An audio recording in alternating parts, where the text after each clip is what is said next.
June 1943, an olive grove outside Tunis. An American infantry patrol pushes aside the branches of an olive tree and stops moving.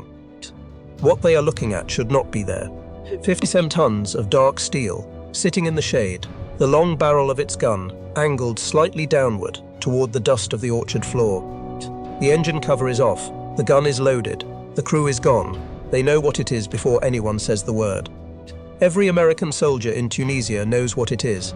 They have been told very clearly, very seriously, by men who have seen what happens: do not engage from the front. Do not engage from the side unless you are within 300 meters. Do not expect your first shot to do anything except tell it where you are. The Tiger tank, the most feared weapon in the world, sitting in an olive grove, waiting. A colonel is coming to look at it. What that colonel finds inside that tank will not change how American soldiers fight the Tiger. It will change what American generals believe about the war itself. The sound came before anything you could see. A low, grinding, metallic thunder felt in the chest before it reached the ears. That was how American tank crews in Tunisia had learned to recognize the Tiger months before this June morning.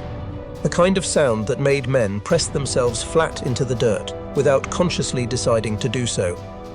The Tiger had arrived in North Africa in late 1942, and within weeks it had done something that no weapon is supposed to be able to do. It had changed the psychological mathematics of an entire army. American tank crews of the 1st Armored Division reported watching multiple rounds from 75mm anti-tank guns strike the side armor of a single Tiger at close range and bounce off. They counted them. They watched the sparks. They watched the tank continue moving. The Tiger absorbed direct hits from the primary American anti-tank weapon and treated them as an inconvenience. Those reports reached American headquarters immediately. Military historians would later give this phenomenon a clinical name: Tigerphobia, a documented psychological condition that spread through Allied armored units in Tunisia with the speed and consistency of an infectious disease. American radio operators began reporting Tiger contacts in sectors where German records later confirmed no Tigers had operated. Commanders received reports of Tiger engagements from units that had encountered Panzer IIIs. The fear had outrun the actual weapon. Men were seeing Tigers that were not there, because the ones that were there had been so completely and thoroughly terrifying that the mind had begun manufacturing them. This was the psychological landscape into which a young German tank crewman named Alfred Rubbel arrived in the winter of 1943 when he was assigned to a Tiger unit. Rubbel was 23 years old. He had wanted to be a tanker since 1939, since the first newsreel footage of German armor moving through Poland with a speed and confidence that looked like nothing the previous war had produced. He had spent 2 years on the Eastern Front in a Panzer IV, which was a capable machine, reliable, reasonably armed, the kind of tank that did its job without demanding that its crew perform miracles of improvisation just to keep it running. He had been competent in it, he had survived in it, but he had always known, the way young men who pay close attention to the machinery of war always know, that the Tiger was something different. When the assignment finally came, he was posted to Schwerer Panzerabteilung 503, the senior Tiger battalion of the German army. Winter 1943, Rubbel was assigned to guard a shipment of newly arrived Tigers at a rail station, waiting for the morning unloading crew. The night was cold. The wind moved across the open platform without mercy. Rubbel walked the perimeter of the flat cars, past the massive silhouettes of the machines he had spent years trying to reach. And eventually, because the cold was becoming genuinely dangerous, and the nearest shelter was the interior of one of the tanks, he climbed up onto the hull of the closest Tiger and lowered himself into the driver's seat. He sat there in the darkness. The ignition key was in the panel. This detail matters. In any other tank he had operated, finding the key in the ignition would have meant nothing. In a Panzer RF, you started the engine, you put it in gear, you moved. The sequence was what any driver expected. Rubbel was cold, and he was sitting in the machine he had spent years dreaming about, and the key was right there. He turned it, the engine started. A massive, shuddering, low-frequency sound that filled the interior of the hull and vibrated through the seat and up through his spine. 700 horsepower waking up in the cold. And then, because he was in the driver's seat and the engine was running, Rubbel did what any driver does. He engaged the transmission. What nobody had told Alfred Rubbel, what was apparently considered too obvious to mention to a man being assigned to guard Tigers for his first night with the unit, was that the Tiger's transmission was always left in gear when the engine was off. Always. It was standard procedure, documented in the technical manuals, known to every experienced Tiger crewman as a fundamental fact of operating the vehicle. Rubbel did not know it. The tank lurched forward with the full, immediate force of the engine engaging against a stationary load. The wooden unloading chocks were knocked from beneath the tracks. The front of the Tiger moved over the edge of the rail flat car. The rear lifted slightly. The entire machine, all 57 tons of the most feared weapon in the world, balanced for a long moment on the edge of the flat car, with Alfred Rubbel sitting very still inside it, not breathing, not moving, understanding with absolute clarity that the finest tank in the world was about to fall off a train because of him. He sat very still. He sat very still for a very long time. The morning unloading crew found the Tiger hanging over the edge of the flat car. The chocks were gone. The front of the vehicle was suspended over open air. There was no investigation. These things happened with Tigers. The machine was so complex, so demanding of specialized knowledge, that even experienced soldiers made catastrophic errors with it in their first hours of contact. Rubbel wrote about this incident years later in the recollections he contributed to the combat history of Schwere Panzerabteilung 503. His account of that night was written with the specific, unsentimental honesty of a man who had long since processed what it meant. From that moment, he wrote, he began to take the Tiger seriously and study it thoroughly. Not the introduction to the finest tank in the world that he had imagined, but an honest one. Rubbel would spend the next 2 years discovering that the Tiger demanded honesty above all other qualities. It would not tolerate assumptions. It would not forgive the kind of casual competence that got you through a Panzer IV. It required everything, complete attention, constant maintenance, the accumulated knowledge of a man who had internalized its specific demands so thoroughly that he could read its condition the way a sailor reads weather. He was very good at this. It was not always enough. Across the Mediterranean, in the spring of 1943, American soldiers were developing their own relationship with the Tiger, and it was being conducted entirely through fear. The 1st and 2nd Armoured Divisions were learning the specific, humiliating mathematics of what happened when a Sherman tank engaged a Tiger at combat ranges. The Sherman's standard 75mm gun could not reliably penetrate the Tiger's frontal armour at any practical combat distance. The Tiger's 88mm gun could penetrate the Sherman's frontal armour at ranges where the Sherman could not respond. Every American tank commander in Tunisia understood this. They climbed into their Shermans anyway, because the mission required it, and because there was always another Sherman when this one was destroyed. But the fear had a life of its own, independent of individual courage. An army that feared a weapon it encountered rarely was an army that could be paralyzed by the idea of that weapon. German commanders in Tunisia had begun noting in their operational reports that the appearance of a single Tiger on a contested road could halt American advances that outnumbered the Tiger's actual threat by factors that should have been overwhelming. The weapon was winning engagements it was not present for. Then Tunisia fell. In May 1943, the Axis position in North Africa collapsed with a totality that surprised even the optimists at Allied headquarters. 250,000 German and Italian soldiers marched into captivity, among the largest single surrenders of the war. The German supply lines, already stretched across the Mediterranean under relentless Allied naval and air pressure, simply stopped functioning. Units that had been fighting with extraordinary effectiveness found themselves without fuel, without ammunition, without any means of continuing. In the chaos of that collapse, in the scramble to destroy equipment before it could be captured, things were missed. The olive grove outside Tunis was one of them. American soldiers sweeping through abandoned German positions in June 1943 found not just a single Tiger, but a small cluster of German armour. At least 2 other Tigers, a Panzer III that had been used for reconnaissance and support by the Tiger units.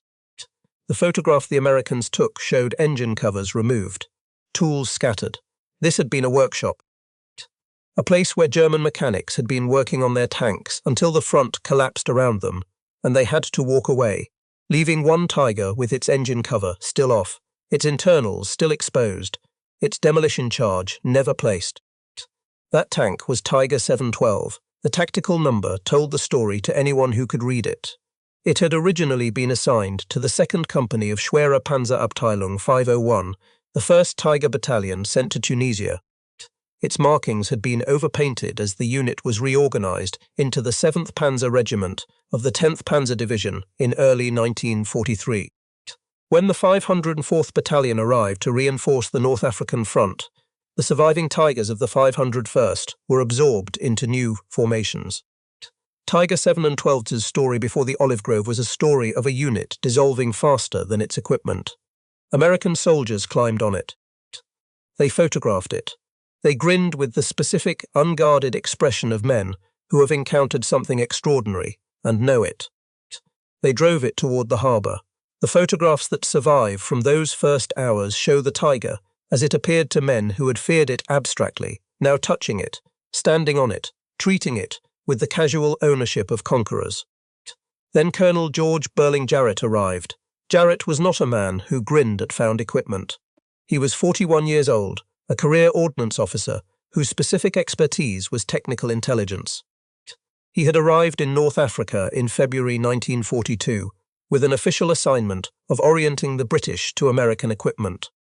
He had quickly become interested in something more valuable, understanding what enemy weapons revealed about enemy capabilities, enemy priorities, enemy vulnerabilities.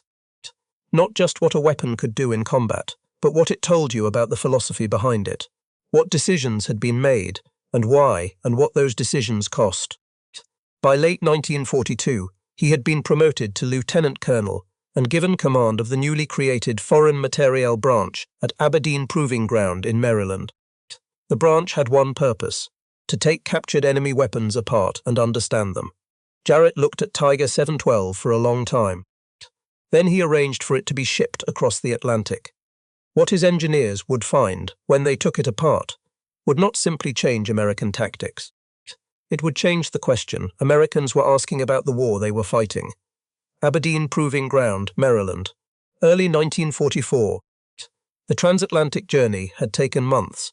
The Tiger had been loaded onto a cargo ship at a Tunisian port, transferred at Gibraltar, moved across submarine-infested waters through the fall of 1943, and finally offloaded at an American East Coast harbor in the winter that followed. It had then been transported overland to Maryland, where the engineers of the Foreign Materiel Branch had been waiting for it. The Tiger sat in the evaluation bay, like something from a different taxonomy of machinery, longer than any American tank, wider. The glacis plate at an angle that deflected, rather than simply absorbed incoming fire. The 88mm gun extending far beyond the front of the hull, giving the vehicle a forward heavy silhouette that looked aggressive even standing still. Jarrett's engineers approached it the way experienced men approach something they respect and do not yet understand. Systematically, without assumptions. They measured the armor plate at every point on the vehicle's exterior. They tested the gun at multiple ranges against multiple materials. They photographed the interior, the crew positions, the ammunition storage, the vision systems. They ran the engine under controlled conditions and documented every parameter. They operated the transmission through its full range of function and recorded the loads at each stage. And then they started taking it apart. The first finding was the one nobody wanted, but everyone needed to confirm. The 88mm KWK-36 gun was exactly as capable as the battlefield reports had described. At 1,000 meters, it penetrated roughly 100 millimeters of steel plate at an optimal angle. The Sherman's frontal armor was 76 millimeters. At combat ranges, the Tiger could destroy any Allied tank before that tank could position itself to respond. This was not exaggeration. This was not propaganda. This was a measurement. The Zeiss gun sight was better than anything American tanks carried. The optics were cleaner, the magnification more precise, the field of view optimized for the engagement ranges at which the Tiger was designed to operate. a skilled Tiger gunner, looking through that sight at a Sherman at 800 meters, was looking at a target he could hit with his first round. The Sherman gunner looking back was looking at a target he might not be able to penetrate even if he hit it. The engineers documented this without editorial. It was what it was. The Tiger's firepower advantage was real and it was significant, and any honest assessment had to begin by acknowledging it completely. Then they opened the engine compartment. The Maybach HL 230 P45 was a masterpiece of German engineering, 700 horsepower delivered in a package that fit inside the Tiger's hull with reasonable clearance. But the cooling system that kept it at operating temperature had been designed for an idealized set of conditions that North African summer and Russian winter alike conspired to violate. Under sustained high-load operation, which combat demanded constantly, the engine ran hot. When it ran hot for long enough, water entered the cylinders. The crew then had to stop, remove the spark plugs, clear the water, continue at reduced speed. In combat, stopping was not a neutral event. The suspension system was the next revelation. The interleaved road wheels, a pattern of overlapping steel discs that distributed the Tiger's 57 tons across the maximum possible ground contact area, were a genuine engineering achievement. In winter conditions on the Eastern Front, however, mud and ice packed into the gaps between the overlapping wheels and froze overnight, immobilizing the vehicle until the crew spent hours chipping it free. And when a wheel needed replacement, the outer wheels had to come off first. All 8 of them, before the crew could access the inner or rear wheels that actually needed replacing. Hours of labor, in a muddy field under potential fire, to accomplish what should have been a routine maintenance task. The engineers measured the time required. They documented the tools needed. They noted, carefully, which tools were standard at a forward repair depot and which were not. Then they reached the transmission. The OLVR transmission was at the front of the hull. This placement was deliberate, the result of a design decision that made sense in isolation. Putting the transmission at the front allowed a lower fighting compartment, which reduced the vehicle's silhouette and improved crew survivability. The logic was sound. The consequence was not. To remove the Tiger's transmission for field repair, you first had to remove the turret. The turret weighed 11 tons. Removing it required a 15-ton crane. A 15-ton crane was not standard equipment at a forward repair depot. It was not available in a field that was being contested. It was available at a base workshop. Sometimes, if the logistics chain had not been disrupted, if the workshop had not been moved, if the crane was not already committed to another task. A Tiger with a broken transmission was not a damaged tank. It was a 57-ton obstacle on the side of a road, waiting for equipment that might be 50 miles away and might never arrive. Jarrett's engineers wrote this down. They wrote down the weight of the turret and the capacity of the crane required and the average availability of such equipment at different levels of the supply chain. They were not writing a verdict. They were documenting a reality that the battlefield had been producing for months and that no one had yet assembled into a single, coherent picture. The picture, when assembled, was not what anyone had expected to find. The Tiger's mechanical vulnerabilities were not mistakes. They were the direct and inevitable consequence of its strengths. Every design decision that made the Tiger the most lethal tank on the battlefield also made it harder to maintain, harder to repair, and harder to sustain across the duration of a long campaign. The transmission placement that reduced the fighting compartment's height made field repair impossible without a crane. The interleaved suspension that managed the Tiger's weight so effectively made wheel replacement an ordeal. The tight machining tolerances that produced extraordinary precision in factory conditions produced fragility in mud, cold, and combat. The engineers had expected to find flaws in the Tiger. What they found was a tank without meaningful flaws that was nonetheless destroying itself from the inside through the accumulated cost of its own excellence. While Jarrett's engineers were documenting this in Maryland, Alfred Rubbel was living it in Russia. The Eastern Front, in late 1943 and early 1944, was a different kind of war than the one the Tiger had been designed to fight. The long advances of 1941 and 1942 were over. The front had stabilized into grinding defensive and counterattacking operations across vast distances, with supply lines stretched to the point where the difference between what was needed and what arrived was measured not in percentages but in categories. Things that were supposed to be available were not available. Things that were available were not the things needed. And the Tiger, which required more of everything than any other German tank, felt this arithmetic in every operational cycle. Rubbel listened to his engine. This is not a metaphor. It was his primary diagnostic tool, the baseline against which he measured his Tiger's condition every day. He knew its sound at cold start. He knew its sound at operating temperature. He knew the specific change in pitch that preceded overheating by approximately 15 minutes if he pushed the speed, and approximately 40 minutes if he held it steady. He knew the sound that meant the cooling system was managing, and the sound that meant it was about to stop managing. His crew had developed complementary skill sets. The radio operator, Alfred, whom Rubbel would credit by name in his later recollections, understood the machine by touch and smell as much as by sound. The vibration through the controls that preceded mechanical stress failures. The specific odor of oil burning on a hot surface that indicated a seal was going. Together they had turned their Tiger into something that ran more reliably than the technical specifications suggested it should, through a combination of attention and improvisation that no maintenance manual had anticipated. The cork seals in the engine were designed to maintain oil pressure under operating conditions. In the sustained heat of extended combat operations, they degraded. When they degraded, the engine lost oil pressure. Loss of oil pressure, unaddressed, meant catastrophic engine failure. The correct solution was replacement seals, which required the correct seals to be available, which required the supply chain to be functioning, which was not always the case. The improvised solution was bread. Standard-issue German military bread, which had a specific density and stickiness when chewed into paste, could be packed into the area around a degraded seal to temporarily restore oil pressure. This was not in any maintenance manual. It was the kind of knowledge that got passed between crews who had learned it the hard way, tested by men who had discovered that the choice between bread paste and a broken engine on a Russian road was not a difficult choice at all. It worked, not permanently, for long enough, usually, to get the Tiger to a position where actual repair was possible.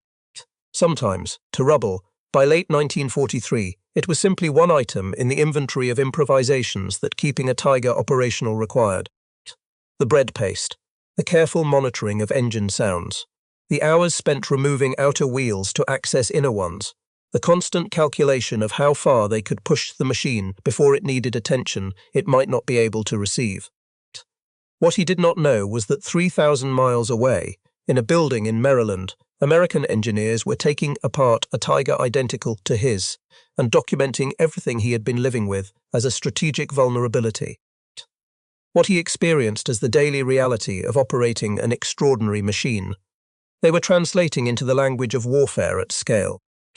While Aberdeen worked, Albert Speer was losing an argument in Berlin. Speer had been appointed Reich Minister of Armaments in February 1942, and his fundamental insight, the one he argued for continuously and that was continuously ignored, was that Germany could not win a long war by building the best possible weapons. It could only win by building the best possible weapons in sufficient numbers. The distinction was not subtle, it was arithmetic. The Tiger cost more than twice as much to produce as a Panzer IV. Its mechanical complexity demanded a level of factory precision that limited the number of facilities capable of producing it. By 1943, German industry was building Tigers at a rate of approximately 25 per month. American industry was building Shermans at a rate of approximately 1,500 per month. Speer presented these numbers. He presented them to Hitler. He presented them to the army commanders who had seen what Tigers did to Soviet armor and wanted more Tigers. He argued that the resources consumed by a single Tiger could produce 2 Panzer IVs, that 2 Panzer IVs at the front were more valuable than 1 Tiger that might be unavailable due to mechanical failure. Hitler did not agree. The generals who had watched Tigers hold off Soviet armored attacks that should have overwhelmed them did not agree. The Tiger's battlefield performance was visible and immediate and emotionally compelling. The arithmetic of production and maintenance was abstract and distant. The Tiger stayed in production. Speer filed his objections in the official record and continued managing an armaments program that was building the most technically impressive military equipment in the world, in quantities that would be decisively insufficient. The kill ratios that Tiger units in Tunisia had achieved against Allied armor, ratios exceeding 10-1 in some engagement reports, had circulated through American headquarters with the force of a very bad piece of news.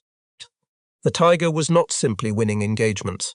It was winning them at ratios that seemed to make the math irreversible. Jarrett's engineers calculated what those ratios actually meant. To break even on the cost differential between producing a Tiger and producing multiple Shermans, a Tiger unit needed to achieve kill ratios approaching 30-1 over its operational life. The Tiger battalions in Tunisia had achieved impressive numbers and had still lost. Every Tiger destroyed had cost Germany more in production resources and lost operational potential than the Shermans it took with it. The math had never worked, not in Tunisia, not on the Eastern Front. The Tiger was destroying Allied vehicles at ratios that looked like dominance, and that were, in fact, a form of slow bleeding. This was the strategic picture that the Aberdeen report was assembling in early 1944.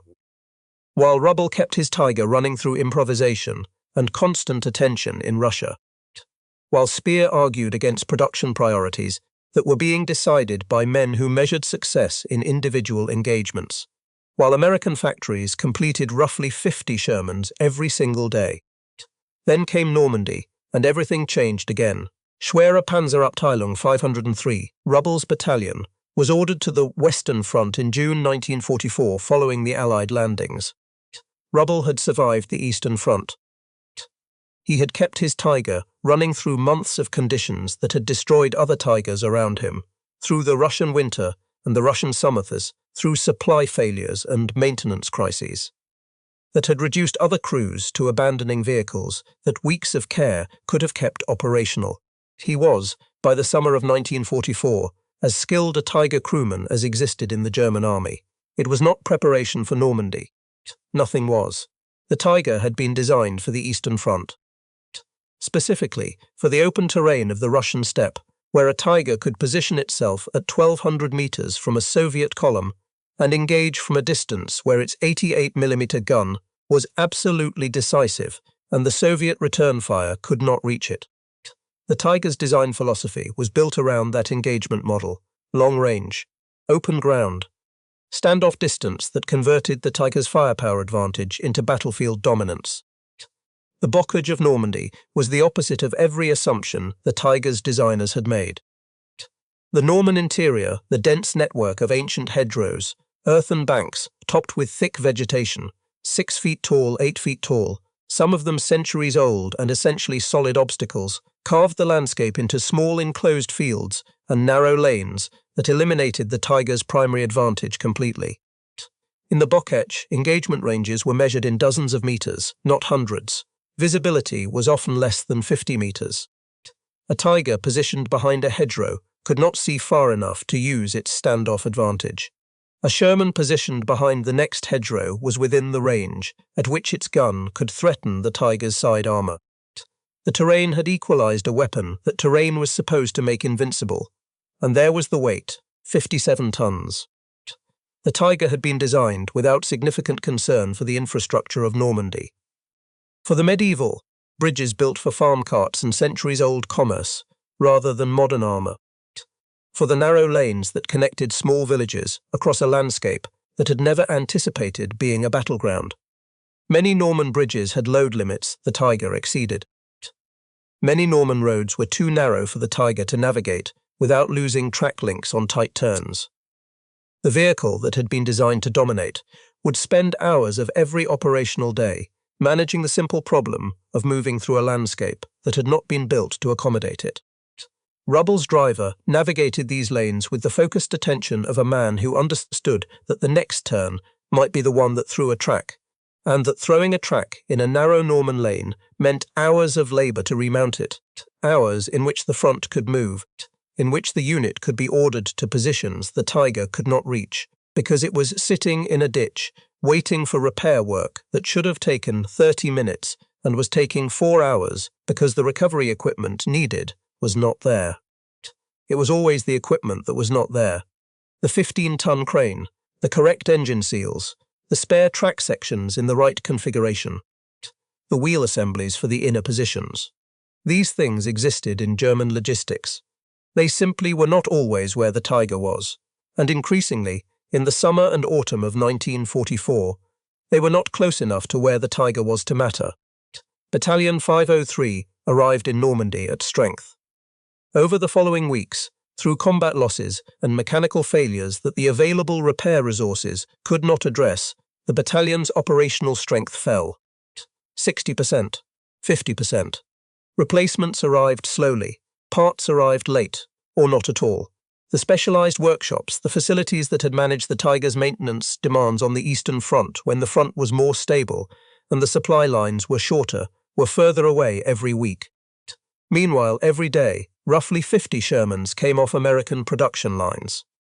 Not to the same battlefield, not always where they were needed immediately, but into the infantry, constantly, reliably, with the indifferent regularity of industrial production operating at the scale Germany could not match and had not been trying to match because the war was supposed to be over before scale became the decisive factor. Rubbel could still destroy Shermans he encountered. He encountered them less often each week, not because there were fewer Shermans, but because there were fewer Tigers. His own unit was shrinking faster than the enemy's. The Aberdeen report had been correct. The Tiger's tactical superiority was real, and it was continuous, and it was losing the war. By the winter of 1944 and into 1945, Battalion 503 had been redeployed east.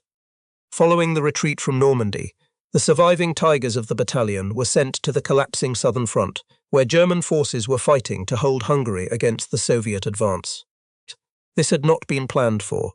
Not by the men who wrote the Tiger's specifications in 1941, not by the commanders who had watched Tiger units hold positions that should have fallen in 1942, not by anyone who had designed a weapon for a war that was supposed to end in German victory before it ever came to this.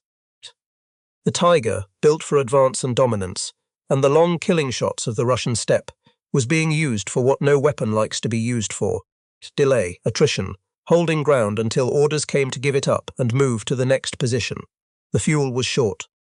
Germany, by late 1944, was rationing fuel for its armoured vehicles with the desperate precision of a man, counting what is left in a canteen and knowing there is no water source ahead. The Tiger's Maybach engine consumed fuel at a rate that made it, in a war of fuel shortage, an increasingly impossible machine to operate. Less than 70 miles cross-country on a full tank. In a war where the front was moving, where positions changed daily, where a unit ordered to disengage and redeploy might cover 100 miles before the new line was established.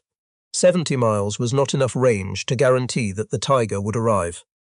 Units began prioritizing which Tigers would receive fuel for this operation, which would wait. The Tigers that waited were not operational. Operational readiness, already below 50% through mechanical failure, fell further. The parts were not available. The spare track sections were on a truck that had been diverted. The engine seals that were supposed to replace the ones that bread paste was currently substituting for were at a depot that was now behind the Soviet advance. The wheel assemblies for the inner suspension positions were available, according to the supply records, somewhere in the system, moving toward the unit, expected within days. They did not arrive. Rubbel did not record the specific date. He did not record the specific location. He wrote about it the way men write about things that are too significant for the precision of dates and coordinates. As a moment that exists outside the normal chronology of events, before and after but not easily placed in sequence. What he recorded was the texture of the decision. He had kept this Tiger running for months, through the Eastern Front and the improvised repairs and the winter when the interleaved wheels froze solid and the crew spent the first hours of every morning chipping ice from the suspension before the tank could move at all. Through Normandy, and the narrow lanes and the blown tracks and the endless calculation of what the machine needed against what was available. Through the retreat, and the shortened supply lines and the fuel rationing and the parts that increasingly did not arrive. He knew every sound this engine made. He had internalized the Tiger's mechanical demands so completely that he could assess its condition the way a doctor assesses a patient, by accumulated knowledge rather than by instrument. The transmission had failed. He called for the equipment needed to repair it, the crane that the turret removal required, the specialized tools that the transmission replacement procedure specified. He called for them through the correct channels, using the correct requisition procedures, and then he waited. The front did not wait. His crew stood next to him. They did not speak. There was nothing to say that the situation had not already said more clearly than words could manage. They had been together through months of impossible maintenance, in impossible conditions. They had kept the Tiger running when the manuals said it should have stopped. They had improvised solutions that no engineer had anticipated, and that had worked, most of the time, because they understood the machine better than the machine's designers had anticipated being needed. The crane was not coming. The front was moving faster than the crane could arrive, even if it had been dispatched immediately, which it had not been, because there were other Tigers with broken transmissions, and the crane was committed elsewhere, and the logistics chain that had always been strained was now, in the last months of the war, simply failing. Rubbel placed the demolition charge in the engine compartment. This was the standard procedure. A Tiger that could not be moved, that could not be repaired with available resources, that would be overrun by the advancing enemy if left in place, was to be destroyed by its crew to prevent capture. The charge in the engine compartment, sometimes a second charge in the ammunition storage, the crew at safe distance, the detonation. He walked away from the Tiger. He did not describe looking back. He described the sound. The specific final sound of a demolition charge detonating inside a tank he had kept alive for months through attention and improvisation and the kind of mechanical intimacy that develops between a man and a machine when the machine is complicated enough to demand everything he has. The sound that meant the engine he had listened to every day was gone. The Zeiss sight that could find a target at 1,200 meters was shattered. The finest tank in the world, destroyed by the crew that loved it. Because the crane that could have saved it was 50 miles away and the front was not waiting. There was nothing to say at the end that was not already understood. They walked away from the smoke and toward the new defensive line, wherever it was. The war would end for Battalion 503 in Austria a few weeks later. The Tigers that survived to that point were destroyed by their own crews before the surrender. The men who had crewed them walked into captivity. At Fort Benning, Georgia, Tiger 712 exists today. This is not a small fact. The war destroyed Tigers at a rate that left almost none of them for the peace. The Wehrmacht's own crews destroyed most of what the Allies did not. A Tiger that survived intact to become a museum exhibit is a statistical anomaly, a machine that escaped both the enemy and its own crew's demolition charges. Tiger 712 survived because the chaos of the Tunisian collapse meant its crew never placed the charge. The machine that represented the apex of German armored technology sat in an olive grove with its engine cover off until American soldiers with cameras found it. It went to Aberdeen. It was studied. When the Ordnance Museum's holdings were eventually redistributed under military base realignment, Tiger 712 moved with the U.S. Army Armor and Cavalry Collection to Fort Benning, Georgia, where it remains. It has been partially cut away for instructional purposes since 1946. Visitors can see inside it. The interior that Jarrett's engineers documented is visible in a way that no other Tiger in the world is visible. That was the point. Jarrett's engineers had documented what the Tiger contained. The report they produced was not celebrated. It was circulated through Armored Command with the quiet efficiency of a document that was important but not dramatic, that confirmed things that had been suspected but not yet proven, and that changed the way American planners thought about the war they were fighting. Not the tanks they were building. The war. The difference between a tactical problem and a strategic reality. American tank development in the years that followed absorbed the Aberdeen Report's central lesson not as a technical specification, but as a design philosophy. The transmission goes at the back. Not because it produces better performance, necessarily, but because a transmission at the back can be reached without removing an 11-ton turret, which means it can be repaired in the field, which means the tank can return to action, which means it is present at the next battle. Presence. The thing the Tiger could not sustain. Alfred Rubbel went home to a Germany that had been remade by the war. He spent time in captivity, brief, as such things went for ordinary soldiers at the war's end. Then he returned to what remained of the country he had left as a young man who wanted to drive tanks. He would go on to speak, decades later, at the German Tank Museum in Munster, sharing his memories of the Tiger with the specific authority of a man who had crewed it for years and who understood what it had actually been like inside. He had loved the machine with the specific love of a man who knows something deeply and has staked his survival on that knowledge. He simply also knew what it had cost. The bread paste, the crane that did not come, the 8 outer wheels removed to reach 4 inner ones. The years of listening to an engine that required listening because it could not sustain itself without constant human attention. He knew the cost, the way you know the cost of things you have actually paid. The M1 Abrams, which decided the ground war in Desert Storm in 1991 in 100 hours of combat so one-sided that it barely registered as a contest, was the product of a design philosophy that traced, through decades of American armored doctrine, back to the report Jarrett's engineers produced from Tiger 7 and 12. Not the firepower lessons, not the armor lessons, the lessons about what a tank needed to be to sustain itself across a war's duration. Maintainable, repairable, present. Colonel Jarrett died in 1974. He had lived to see American armored doctrine mature around the principles his engineers had first documented in the winter of 1943 and 1944. He had not lived to see Desert Storm. He had not lived to see the full arc of what he had set in motion in an olive grove outside Tunis complete itself in the desert of Kuwait. He did not know that the question he had asked, "What does this machine tell us about the war?" would still be producing answers decades after he asked it. Tiger 712 sits at Fort Benning as a static exhibit. It does not run. Its gun does not fire.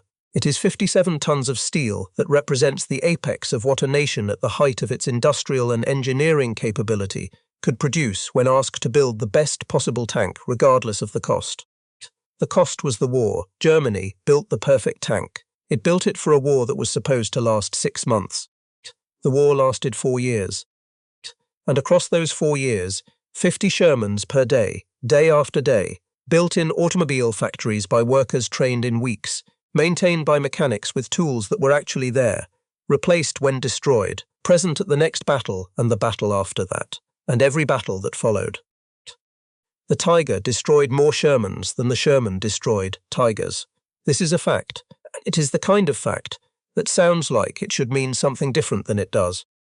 The Sherman was at more battles than the Tiger. The Sherman won, not because it was better, because it was there. Alfred Rubbel understood this by the end.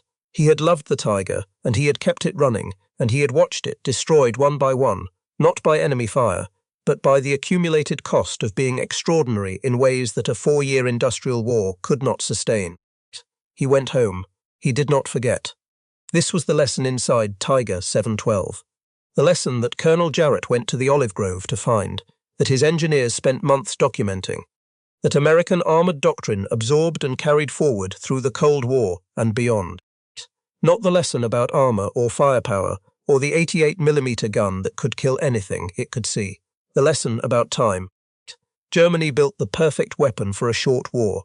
The war was not short, and every day the war continued.